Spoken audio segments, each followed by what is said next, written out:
என்னங்கடா உங்க பிரச்சனை பாடா. அவர் அதை சொல்றாரு, அவர் ஆகாத சொல்றாரு. கப்பர் டே, சீனால ஒரு முதலாளி என்கிட்ட 3000 ஆடு இருக்கு, மேய்க்க வரவனுக்கு 1 லட்சம் சம்பளம்ட்டான். பலாயிரக்கணக்கான பேர் போய் நிற்கிறான், படிச்சவன் போறான். இல்ல தந்தி டிவின்னு ஒன்று இருக்குல்ல, முந்திக்கிட்டு செய்தி சொல்ற ஒரு டிவி, உண்மையும் நேர்மையும் தவிர எதையும் சொல்லாதது, அப்படி ஒரு தொலைக்காட்சி அது. அந்த தொலைக்காட்சி தேநீர் நேரம், டீ டைம் அப்படின்னு வச்சிருக்கு. அதுல பேசுது, சீனாவிலே ஆடு மேய்க்கவருக்கு 1 லட்சம். சீனா சொன்னா ரசிக்கு, அதே சீமான் சொன்னா சிரிக்கு. இவங்களுக்கு நோய்டா, இவங்களுக்கு நோய். பிரதமர் எந்த ஊருக்கு போனாலும் தற்சார்பு பொருளாதாரம், தற்சார்பு பொருளாதாரம், தற்சார்பு பொருளாதாரம். Move forward organic farming.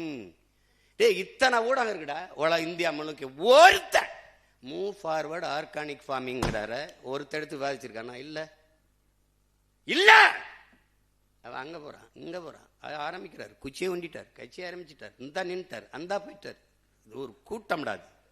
ஏன் அதை பேச பிரதமர் எதுக்கு இங்க தற்சார்பு பேசுறாப்புல? இந்த ஆர்கானிக் ஃபார்மிங்க்கு போகணும். அம்பானி இயற்கை எரிகாற்றுக்கு போறேன். ஏன் இயற்கை எரிகாற்றுக்கு போறேன்? இயற்கை எரிகாற்று எங்கிருந்து எடுப்பார்? கேளு, ஒரு விவாதத்துல கேளு கேளு. ஏன்னா இங்க எரிகாற்றுக்கு கச்சா பொருள், மூலப்பொருள் பிரச்சனை இருக்கு, வார் வருது. இப்ப தற்சார்புக்கு வரணும். அம்பானி சொல்றாப்புலே, சொல்றாருல்ல, நான் இயற்கை எரிகாற்றுக்கு போறேன். அதை நாங்கள் தமிழில் உயிர் வழிங்கிறோம், நீங்கள் பயோகேஸுங்கிறீங்க, நாங்கள் உயிர் வழிங்கிறோம். இயற்கை எரிகாற்று எங்கிருந்து எடுப்பா?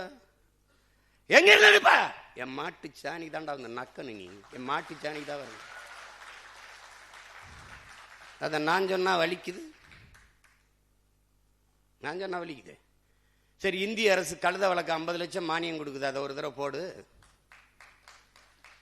உனக்கு நோய்டா. நீ என்ன எப்படா என்னை காலி பண்ண? மயிருங்கிறது கெட்ட வார்த்தைன்னு கற்பிச்சா வர, அப்பவே மயிர் உன்னை வளர்ந்துருக்கணும்டா. நான் தலையில் இழிந்த மயிரினைய மாந்தர் நிலையில் இழிந்த கடைங்குது. மயிர் நிப்பின் உயிர் வாழா கவரிமா அன்னார் உயிர் நிப்பர் மானம் வருங்குது என்னுடைய வேதம் பாடுதுடா. மயிர் அவளை கெட்ட வார்த்தைன்னு நான் மயத்துக்கு தலையில் வச்சு சிரைச்சிட்டு போ.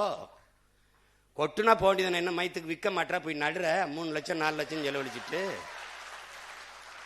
உயிரை கொடுத்த சாமிக்கு இதை வளர்த்து சடசடையா சிறைக்கிறியா? அப்ப மயிரளவுக்கு தான் அவரை மதிக்கிறியா? அவனுக்கு காணிக்கையா மடியும் மயிரை கொடுக்குறீன்னா அது புனிதமானதா கெட்டதா? என்னடா கற்பிச்ச நீ? எனக்கு என்னடா கற்பிச்ச? மயிறு கெட்டது, அப்ப மயிரை வெட்டி அழகுபடுத்துகிற அவன் தாழ்த்தப்பட்டவன் நீ கற்பிச்ச. நீ உன்னைய தொலைக்காம போக மாட்டேன். கால் செருப்பு இல்லாம நடக்க முடியல, தச்சு தரவன் இழிந்தவன். நீ இப்படி நோயாக்குனாடா இன்னையே.